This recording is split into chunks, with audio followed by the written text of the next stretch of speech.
On lui dit merci pour tous ses bienfaits. Il est l'alpha, il est l'oméga. Il est le saint des saints. Il est le premier, il est le dernier. Il est le commencement. Il est la fin. Il a créé tout ce qui existe, tout ce qui vit, tout ce qui respire. Lui seul est Dieu. Aucun Dieu n'est comme notre Dieu. Saint, saint, saint est son nom. Saint, saint, saint est son nom. Quelqu'un se lève, va prier. Maintenant, Seigneur, dispose le cœur de chacun pour recevoir ta parole. Dispose le cœur de chacun maintenant pour recevoir ta parole. Que quelqu'un prenne sa Bible. Maintenant, il est important de venir dans la maison de Dieu avec une Bible. La Bible est la parole de Dieu. Parce que ce moment est important pour nous, nous-mêmes. C'est ça qui est important pour nous. Quand nous venons, nous célébrons, nous dansons au son de la musique, des louanges. C'est pour célébrer Dieu. Le moment du message, c'est pour nous. C'est pour nous édifier. Nous amener à connaître Dieu et à connaître ses objectifs, ses projets pour nous, pour notre vie, pour notre bien-être. Ce matin, nous sommes dans un nouveau mois, le premier jour du mois de mars. Ce mois qui fait cheval avec ce mois qui est à cheval avec le mois d'avril et qui constitue le premier mois de l'année spirituelle et qui nous permet de comprendre que c'est ce mois où Dieu s'est souvenu des pleurs de son peuple. Dieu s'est souvenu des pleurs de son peuple. Dieu s'est souvenu des cris de son peuple, des lamentations de son peuple. Dieu s'est souvenu que son peuple est en souffrance. Toi qui as fait le bon choix, toi qui as choisi Jésus-Christ notre Seigneur, toi qui as décidé de reconnaître le vrai Dieu, de marcher avec lui dans sa sainteté. Mais à un moment donné, l'ennemi qui sait que tu as fait le bon choix, s'est acharné contre toi, qui a commencé à t'accabler de toutes sortes de problèmes, de difficultés, de soucis de la vie. Tu n'arrives plus à t'en sortir. Tu es sous l'oppression de l'ennemi. Tu es sous le joug de la servitude. Il y a toutes sortes de problèmes dans ta vie. Toi-même, tu ne comprends plus rien. Tu ne sais pas ce qui se passe concrètement dans ta vie. Tu passes par tous les chemins. Tu ne comprends plus rien. Alors qu'autour de toi, tu vois certaines personnes en train d'évoluer, en train de prospérer, en train d'aller de l'avant, en train de se marier, en train d'enfanter, en train de voyager, en train d'être dans le bonheur et dans l'épanouissement. Et tu te poses les questions de savoir, mais qu'est-ce qui s'est réellement passé? Pourquoi toi tu es dans la souffrance? Pourquoi tu es dans les problèmes?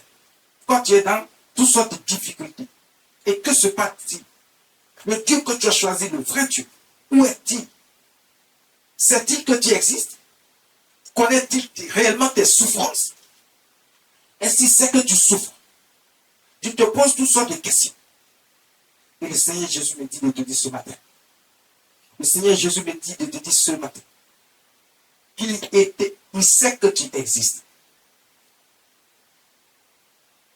Le Seigneur Jésus me dit de te dire aujourd'hui qu'il sait que tu existes. Il ne t'a pas oublié. Il ne t'a pas abandonné. Il se souvient chaque jour de toi. Il sait que le moment vient où il va faire cesser tes pleurs.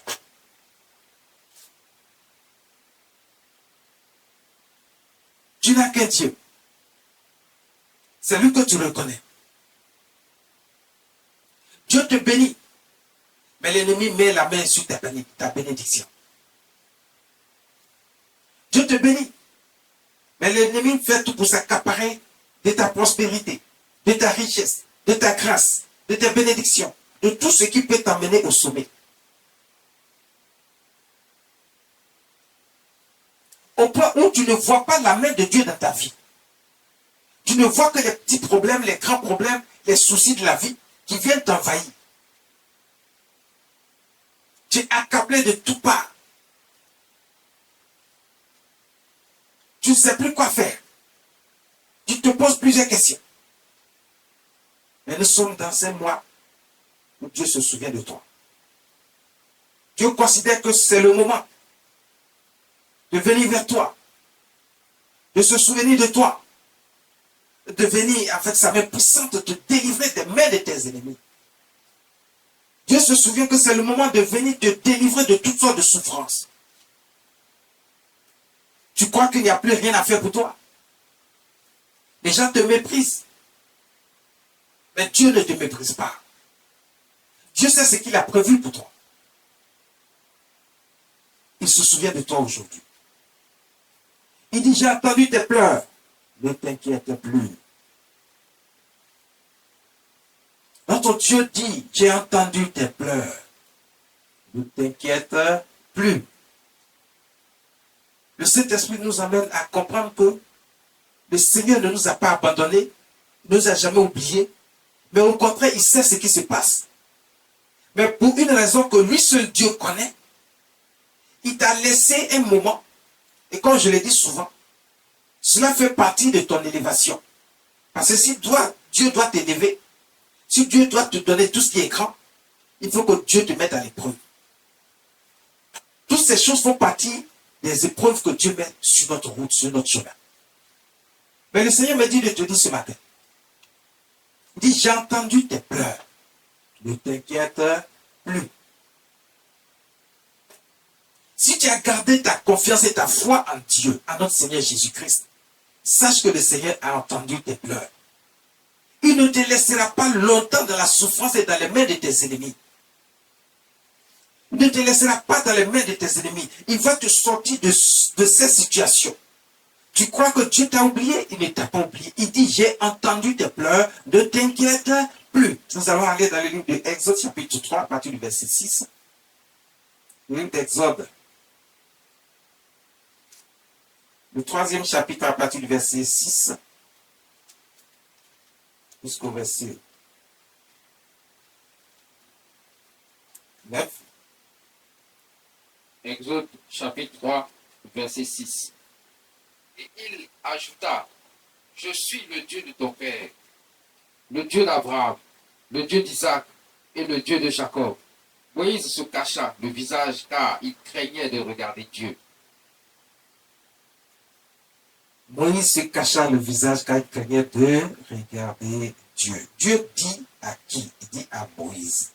Moïse c'est qui? C'est le serviteur de Dieu, le prophète que Dieu a choisi pour apporter la bonne nouvelle à son peuple. Ce matin, je suis devant toi pour apporter la bonne nouvelle de Dieu à son peuple. Sache que Dieu me dit ce matin de t'apporter la bonne nouvelle. Et la bonne nouvelle, il dit,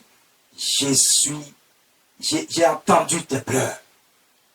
Ne t'inquiète plus. Dieu parle à Moïse. Il dit, je suis le Dieu de ton père, le Dieu d'Abraham, le Dieu d'Isaac et le Dieu de Jacob. Moïse se cacha le visage car il craignait de regarder Dieu. Le Dieu d'Abraham, le Dieu d'Isaac, le Dieu de Jacob.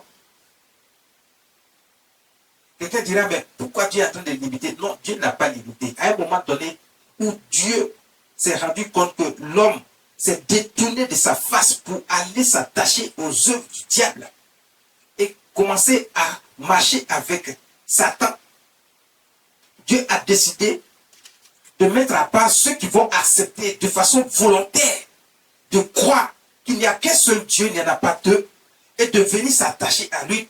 Et c'est à ce moment-là qu'il va créer un groupe de personnes qui, eux, savent qu'il n'y a qu'un seul Dieu, qui a créé toutes choses, l'homme y compris, pour que cela bénéficie des grâces et des faveurs de Dieu. Si lui, il a créé toutes choses et que toutes choses lui appartiennent, il est capable d'anéantir quiconque voudra se mettre sur son chemin. Mais pour que toi, tu ne sois pas anéanti, Dieu dit, je te mets à part. Je fais une alliance avec toi. Il fait une alliance avec Abraham. D'Abraham va sortir Isaac, son fils. Le fils de l'alliance. Isaac va sortir Jacob. Ils étaient deux. Mais Dieu va choisir Jacob. Pour continuer la lignée d'Abraham, c'est ceux qui vont accepter qu'il n'y a qu'un seul Dieu, le vrai. En lui, il y a l'alliance que Dieu a établie et qui nous permet de croire à la présence et à la puissance du Dieu vivant, en qui nous avons la grâce et la faveur de recevoir toutes choses.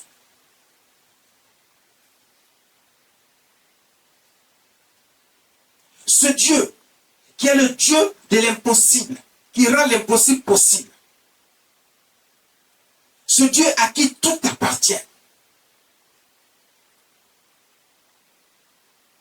Ce Dieu qui est le Dieu de bonté et de miséricorde qui pardonne toujours. Satan est une créature de Dieu. Mais voici que des gens, ils aiment adorer Satan. Parce que tout ce qui n'est pas de Dieu, et que Dieu n'a pas établi, et que d'autres personnes appellent des dieux, d'autres vont jusqu'à adorer leurs ancêtres. Tout cela vient de Satan, des œuvres du Satan. Dieu seul est celui qu'il faut adorer. Jésus-Christ est Seigneur. Et c'est par lui seul qu'il faut passer. Pour atteindre Dieu. Pour bénéficier des grâces et des faveurs de Dieu. Ce Dieu puissant, qui n'a ni commencement, ni fin. Il est le Dieu de l'éternité. C'est ce Dieu qu'il faut choisir. C'est lui qui a dit dans sa parole, voici mon fils, en parlant du Seigneur Jésus.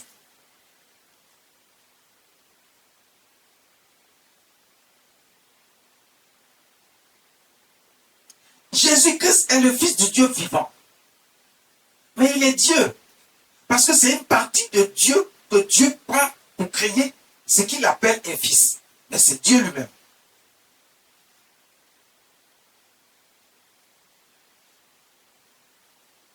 C'est pour ça que la parole de Dieu, la Bible nous dit, Dieu le Père, Dieu le Fils, Dieu le Saint-Esprit. En mentionnant Dieu au début, Dieu le Père, Dieu le Fils, Dieu le Saint-Esprit. C'est la Trinité. Ce qui veut dire que c'est lui seul et unique qui est le Père. C'est Dieu seul unique qui est le Père, qui est le Fils et qui est le Saint-Esprit. Ce Dieu-là, c'est à lui qu'il faut s'attacher et à personne d'autre. Pas à nos ancêtres.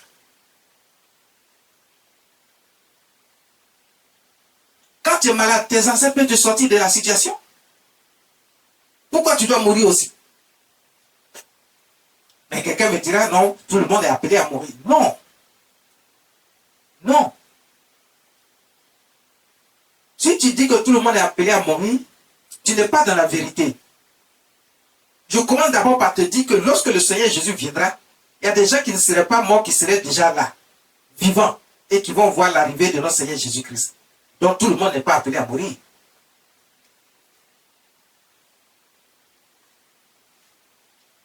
C'est un faux raisonnement quand certaines personnes pensent non, tout le monde est appelé à mourir. Non, c'est faux.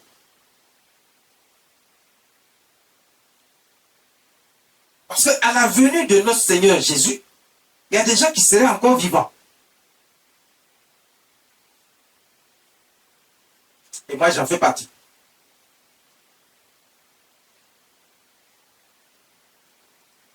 Ne vous posez pas de questions de savoir comment. Mais je serai là. Donc, des gens seraient encore vivants. Ceux qui étaient morts seraient ressuscités.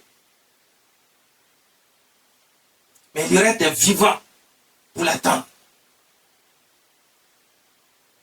C'est pour ça d'ailleurs qu'on parle d'enlèvement. La Bible nous parle d'enlèvement. Mais ce Dieu puissant, qui garantit la vie, qui garantit la sécurité, toi tu l'abandonnes pour aller adorer un autre Dieu, qui n'est pas un Dieu d'ailleurs, qui n'a pas la possibilité de garantir ta vie. Il ne peut pas te donner la vie. Même quand tu es confronté à une situation difficile, il ne peut pas te sortir de cette situation. Il ne peut pas te guérir.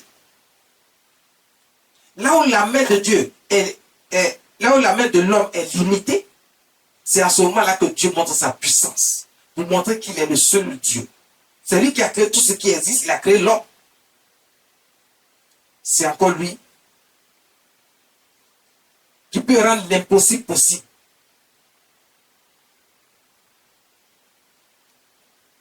Même quand tu es mort, il peut te ramener à la vie.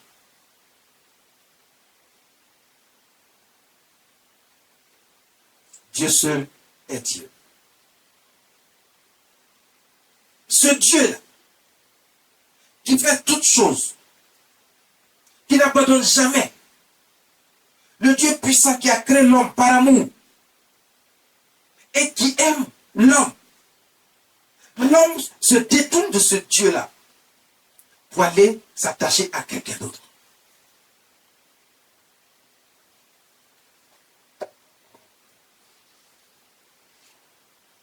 La parole de Dieu nous enseigne que Dieu n'abandonne jamais son peuple.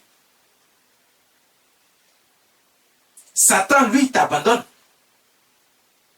Lorsque tu as signé le pacte avec lui et qu'il te voit te détourner de la face de Dieu, pour te voir dans les problèmes et dans les difficultés, à ce moment-là, il sait qu'il a gagné quelqu'un encore avec lui pour aller dans le feu de l'enfer parce qu'il a déjà été jugé et condamné. Et toi, tu ne sais pas qu'il est là pour t'emmener avec lui dans le feu de l'enfer, dans le feu de la géhenne.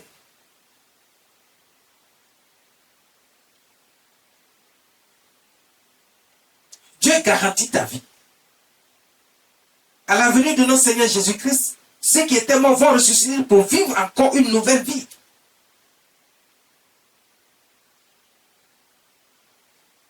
Et si toi, tu n'es pas encore mort, tu ne feras que continuer la vie avec notre Seigneur Jésus dans une nouvelle vie, sur une nouvelle terre.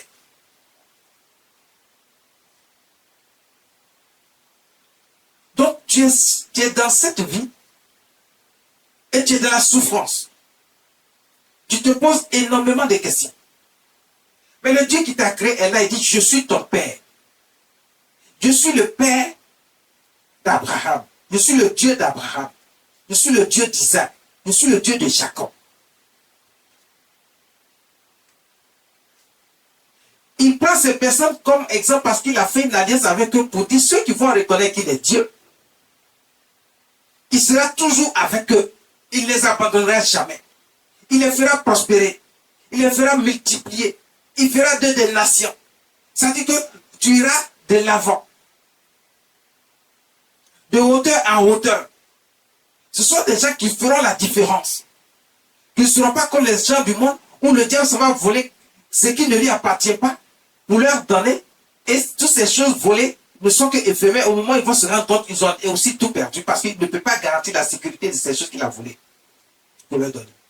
Mais quand Dieu, à qui tout appartient, te donne, quand notre Seigneur Jésus te donne, il veille là-dessus à ce que tu puisses non seulement garder, mais prospérer et aller de hauteur en hauteur pour quitter la boue, pour quitter les derniers et pour être le premier.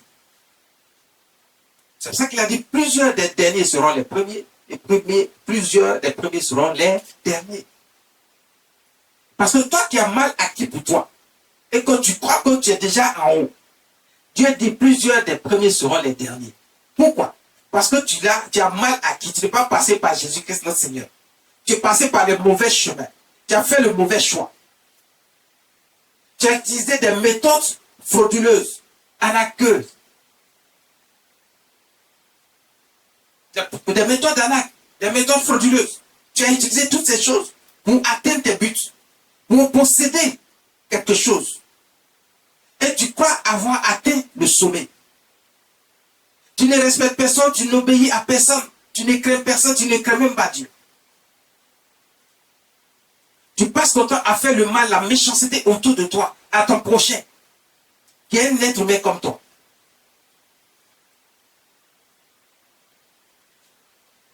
Mais à un moment donné, Dieu, pour te montrer qu'il est le seul qui a tout, à qui tout appartient, il te fait descendre de ton petit nuage. Il te fait tout perdre. Quelle que soit la manière que Dieu va utiliser, il te fait tout perdre. Il peut même passer par la maladie, par les problèmes de tout genre, pour te faire tout perdre, pour te ramener à la case départ. Pour que tu saches que tu pensais être premier, mais te voilà maintenant, tu es parmi les derniers. Et quand tu es parmi les derniers, si tu ne retrouves pas la raison, si tu ne retrouves pas la raison pour t'attacher à Dieu, pour accepter le vrai et le seul vrai Dieu, à qui Abraham a fait confiance, il a cru en lui, il a cru qu'il est le vrai Dieu, il a cru qu'il n'y a pas d'autre Dieu que lui. C'est pour ça qu'on dit qu'il est le père de la foi. Il croit que Dieu seul était Dieu, et c'est ce que Dieu a vu dans son cœur qui a fait que Dieu a fait l'alliance avec lui. Pourquoi? Et Dieu lui a montré sa force, sa puissance dans toutes ses dimensions. Et la richesse, la prospérité, qui a fait que vous êtes détournés de Dieu, Dieu va donner toute cette richesse à Abraham, à Isaac son fils, au fils d'Isaac et Jacob. Il va leur donner une prospérité infinie, immense, incalculable. Et de leurs descendants, il va accorder encore plus de prospérité. Vous allez voir comment Dieu a béni Salomon, comment il a béni Abraham, comment il a béni David, comment il a béni tous ceux, les Joseph, les Daniel.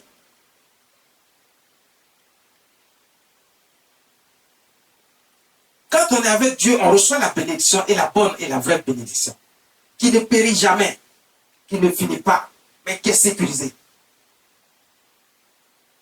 Mais ce qui est volé, tu seras retiré. Et tu crois être parmi les premiers, tu seras le dernier. Parce que tout te sera retiré. Tu vas te retrouver à la case départ parce que tu as fait le mauvais choix. Ceux qui te maltraitaient parce qu'ils ne croient pas en Dieu, ils pensent qu'ils sont arrivés, qu'ils sont maîtres d'eux-mêmes, ils se prennent même pour Dieu, qui vont t'oppresser, qui vont te créer toutes sortes de difficultés. Dieu dit, les problèmes sont finis, ne pleure plus. J'ai entendu tes pleurs, ne t'inquiète pas.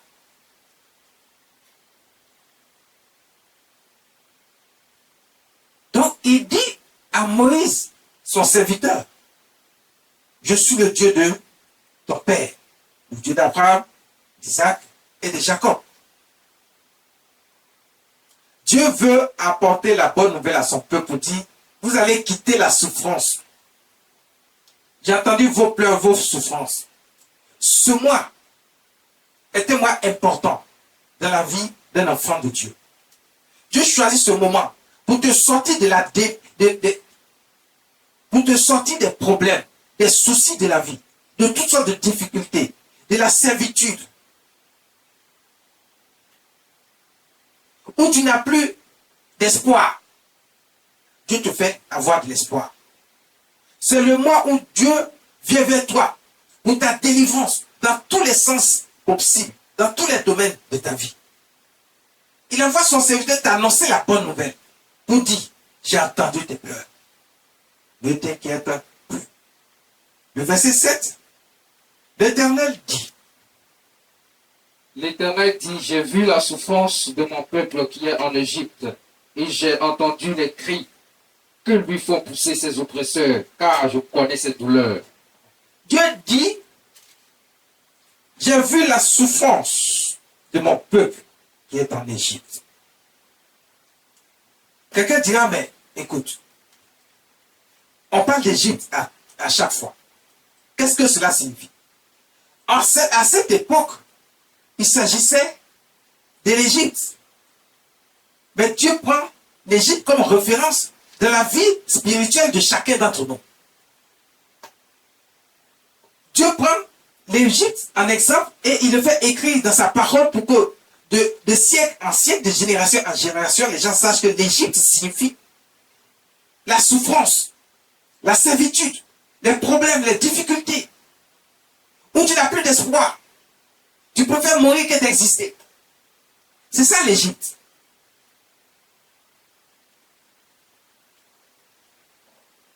Mais Dieu dit, là où tu te trouves, avec toutes ces souffrances que tu as, ces difficultés, où tu n'as plus d'espoir, Dieu dit, j'ai vu la souffrance. Donc Dieu, il a vu. Vous comprenez que Dieu n'abandonne pas son peuple. Si tu as fait le choix que Dieu, le vrai Dieu, créateur des cieux et de la terre, et de tout ce qui vit, le Dieu qui a créé l'homme, il est le seul et le vrai Dieu. Alors ce Dieu-là, quand tu le reconnais que tu as accepté Jésus-Christ comme Seigneur et Sauveur, ce Dieu-là ne t'abandonne pas. Il a les yeux sur toi. Il a les regards sur toi. Il sait ce qui se passe dans ta vie. Il ne va pas te laisser dans les problèmes, dans les difficultés. Il ne va pas te laisser souffrir. Il ne va pas te laisser tes ennemis t'opprimer, t'oppresser d'une certaine manière jusqu'à ce qu'ils puissent te tuer. Non. Même quand tu serais allé jusqu'à vouloir te tuer, Dieu te sortira de la mort. Parce qu'il a vu tes pleurs. Dieu dit, j'ai vu la souffrance de mon peuple qui est en Égypte et j'ai entendu les cris que lui fait pousser les oppresseurs car je connais ses douleurs. Toi, tu crois que Dieu t'a abandonné. Dieu dit, je connais tes douleurs. J'ai entendu les cris que te font pousser tes oppresseurs. Ce que les gens font de mal contre toi, Dieu dit, j'ai entendu les cris. Donc, pendant que tu es sur ta couche et que tu pleures et que tu crois que Dieu t'a oublié, t'a abandonné, Dieu dit, je ne t'ai pas oublié, je ne t'ai pas abandonné. Les pleurs, là, j'entends. Tes cris, j'entends. Ta souffrance, je la connais.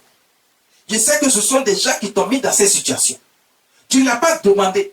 Ce n'est pas parce que toi-même tu es mauvais que tu vis ces souffrances. Mais c'est parce que des gens méchants sont quelque part, ils ont voulu que toi, tu ne sois jamais dans le bonheur. Ils ont voulu que toi, tu ne quittes jamais la misère. Ils veulent que tu sois dans la souffrance, que tu pleures toute ta vie.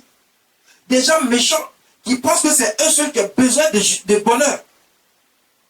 Mais le Dieu de justice, il te voit, il sait que toi, tu l'as choisi et tu fais ce qui est bon et juste et droit. Tu marches selon ses voies et ses commandements. Tu ne l'as jamais renié. Tu ne l'as jamais abandonné. Lui non plus ne t'abandonne pas. Il te regarde et puis il voit que sa fille pleure toute la nuit. Sa fille pleure tout le jour. Son enfant pleure, son fils pleure. Il dit, mon fils ne pleure plus. Ma fille ne pleure plus. J'ai entendu tes pleurs, ne crains plus rien. Ne t'inquiète pas. Il dit, j'ai vu ta souffrance. J'ai entendu les cris que te font pousser les oppresseurs, tes oppresseurs. Car je connais ces douleurs. Dieu dit, il connaît tes douleurs. Il a entendu les cris, tes cris, que tu pousses chaque jour, sur ta couche. Dieu entend ces cris. Les cris que te font pousser tes oppresseurs. Dieu sait que ce sont des gens qui sont méchants, qui te font vivre ces situations. Dieu sait que ce sont des méchants qui ne veulent pas que toi tu réussisses, qui ne veulent pas que tu sois dans le bonheur, dans l'épanouissement, qui ne veulent pas que tu connaisses la joie de vivre. C'est ceux-là qui te mettent dans ces situations et qui te font souffrir. Dieu dit, j'ai entendu. J'ai vu ta souffrance. J'ai entendu tes cris. Les cris que te font pousser tes oppresseurs. Et je connais tes douleurs. Dieu connaît tes douleurs. Ne crois pas que Dieu t'a oublié, t'a abandonné. Dieu connaît tes douleurs. Dieu connaît tes douleurs. À tel point qu'il va envoyer son serviteur vers toi pour dire ne pleure plus. J'ai entendu tes pleurs et tes cris et ta souffrance, je l'ai vu. Ne pleure plus. Le verset 8. Quand Dieu te dit ne pleure plus, ça veut dire que Dieu est à ta porte. Et ce mois, Dieu l'a choisi pour toi. Parce qu'il a entendu tes cris. Il a vu ta souffrance. Il connaît tes douleurs. Il a vu comment tes oppresseurs t'ont mis dans une situation où tu n'as plus d'espoir. Dieu ne peut pas te laisser dans cette situation. Alors il ne serait pas le Dieu de justice. Pour toi, Dieu va descendre vers toi. Il envoie d'abord son serviteur pour t'annoncer la bonne nouvelle. Il dit, j'ai entendu tes pleurs. J'ai vu ta souffrance. Ne t'inquiète plus. Il envoie son serviteur t'annoncer la bonne nouvelle. Ce matin, je suis là pour t'annoncer la bonne nouvelle de notre Seigneur Jésus-Christ. Il t'annonce la bonne nouvelle du Dieu vivant, créateur des cieux et de la terre. Pour dire que ce mois, Dieu a choisi ce mois pour toi, pour que tu sortes de la souffrance. Il dit, j'ai entendu. Je suis descendu pour me délivrer. Tenons la lecture. Exode chapitre 3, verset 8.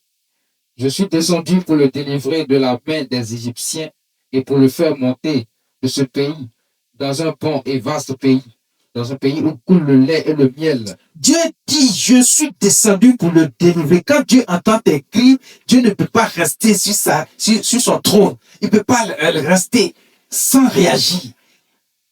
Parce que ceux qui sont en train de te mettre dans une situation difficile, ils ne sont rien devant notre Dieu.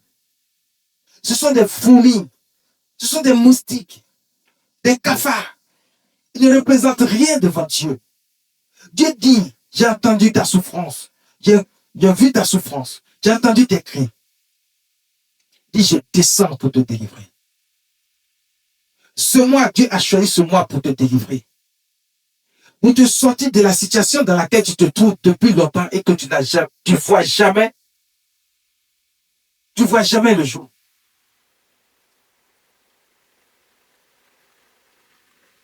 Tu crois que tu es resté dans les ténèbres et que tu vas y rester. Les gens me t'ont fait croire que toi, tu ne sortiras jamais de la misère et de la souffrance. Et tu as fini par accepter cela. Je te dis, c'est faux. Dieu dit, plusieurs parmi les derniers seront les premiers et tu fais partie de ceux qui seront les premiers et qui vont y rester. Il dit, je descends pour le délivrer de la main des Égyptiens et pour le faire monter de ce pays dans un bon et vaste pays, dans un pays où coule le lait et le miel, dans les lieux qu'habitent les Cananéens. Écoute, Dieu dit, il te fait sortir d'Égypte. Il te délivre des mains des Égyptiens.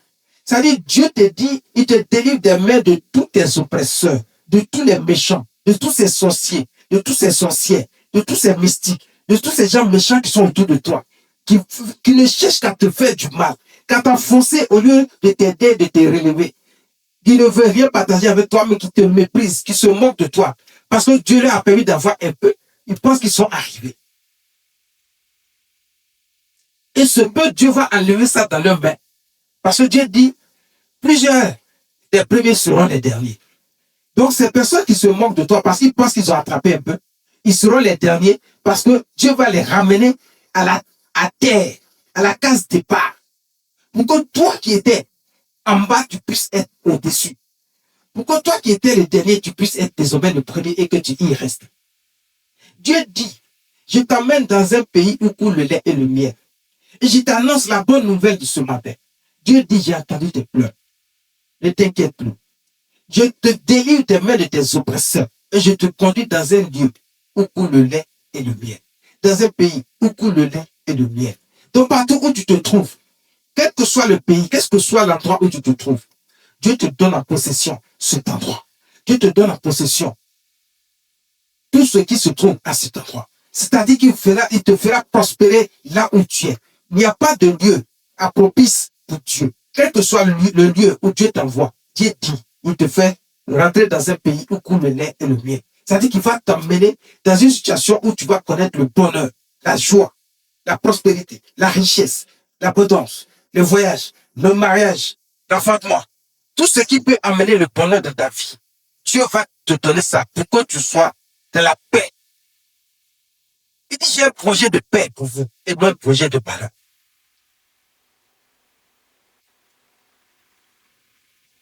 Écoute, c'est le moment où tu dois cesser tes pleurs. C'est le moment où tu dois croire à ce Dieu vivant, qui est réel. Quand il dit, il le fait. C'est nous qui nous éloignons de Dieu. C'est nous qui faisons en sorte que Dieu nous oublie. Mais Dieu, lui, il ne nous a jamais oubliés. Il dit, j'ai entendu ses pleurs. J'ai vu sa souffrance. Ça veut dire que Dieu a les yeux sur toi chaque jour. Toi qui crois que Dieu t'a oublié, t'a abandonné. Il ne t'a pas abandonné. Dieu ne t'accuse pas non plus parce qu'il t'accuse de quelque chose forcément. Non. Dieu dit, ce sont tes ennemis qui t'ont mis dans cette situation. Dieu ne regarde pas ton attitude, ce que tu as fait, tes péchés. Il ne regarde pas ça. Parce qu'il se dit quoi? À tout moment, tu peux retrouver la raison pour tes péchés à toi. Mais lorsque tu as cru en lui et que tu as accepté notre Seigneur Jésus-Christ, c'est déjà important pour Dieu pour qu'il sache que tu as fait le bon choix. Et si tu as fait le bon choix, le reste n'est que des petites choses à régler. Dieu te garde. Il a les yeux sur toi. Et ce sont tes propres péchés qui t'amènent dans les difficultés. C'est ce qui fait que l'ennemi arrive à rentrer et à pouvoir te faire le mal qu'il fait. Ça, maintenant, c'est nous, nos propres péchés. Mais cela ne veut pas dire que Dieu nous a abandonnés. Mais c'est parce que nous-mêmes, nous avons ouvert les portes à l'ennemi pour qu'il puisse entrer et nous atteindre. Mais quand tu as ouvert la porte à l'ennemi pour qu'il puisse t'atteindre, mais l'ennemi va faire de toi ce qu'il veut. Mais à un moment donné, lorsque tu cries à Dieu, Dieu dit, j'ai entendu tes cris. J'ai vu sa souffrance. Parce que tu as reconnu qu'il n'y a qu'un seul Dieu, le vrai Dieu. C'est lui seul qui est ton Dieu. Il n'y a pas d'autre Dieu. Fait des mains des hommes. Mais tu reconnais le seul et le vrai Dieu. Quand tu te souviens de lui et que tu reconnais qu'il est le Dieu vivant, Dieu, il vient te sortir de cette situation. Il vient te sortir de la souffrance. Et lorsque tu acceptes de reconnaître qu'il est véritablement Dieu, quand lui, il y a toute chose, c'est lui qui détient tout, il dit cherchez premièrement le royaume et la justice de Dieu. Et le reste, tout ce que vous cherchez, vous sera donné par-dessus. Tu n'as plus besoin de chercher. Accepte simplement. Il reconnaît qu'il est le seul et le vrai Dieu. Jésus-Christ est le Fils du Dieu vivant, il est Seigneur. Il est le Seigneur. Quand tu acceptes cela et que tu marches et tu crois, et que par la foi tu crois qu'il est le seul capable de toutes choses pour toi, il n'y a pas de raison que Dieu ne te voit pas dans ta souffrance et ne descende pas pour te délivrer. Dieu, il te connaît. Et le Seigneur Jésus a dit, je reconnais mes brebis. Et mes brebis me reconnaissent. Verset 9. Verset 9.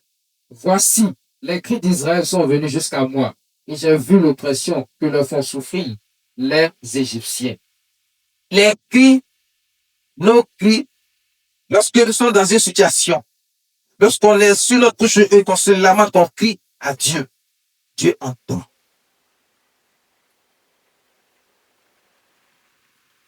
Il dit, les cris d'Israël sont venus jusqu'à moi. Tes cris arrivent jusqu'à Dieu. Ne crois pas que Dieu est sourd pour ne pas t'entendre. Il n'est pas sourd. Ses oreilles non plus ne sont pas dures pour entendre toi tes pleurs et tes lamentations. Dieu entend tes pleurs. Dieu entend tes lamentations. Il dit, nos pleurs et nos cris parviennent jusqu'à lui. Il voit notre souffrance. Et il descend pour nous délivrer. Il envoie devant son serviteur pour t'annoncer la bonne nouvelle. Écoutez ce que l'homme de Dieu vient de vous annoncer. Il est le porte-parole de Dieu qui vient vous annoncer la bonne nouvelle de Dieu. Acceptez et croyez et mettez en pratique ce qu'il vous annonce comme bonne nouvelle.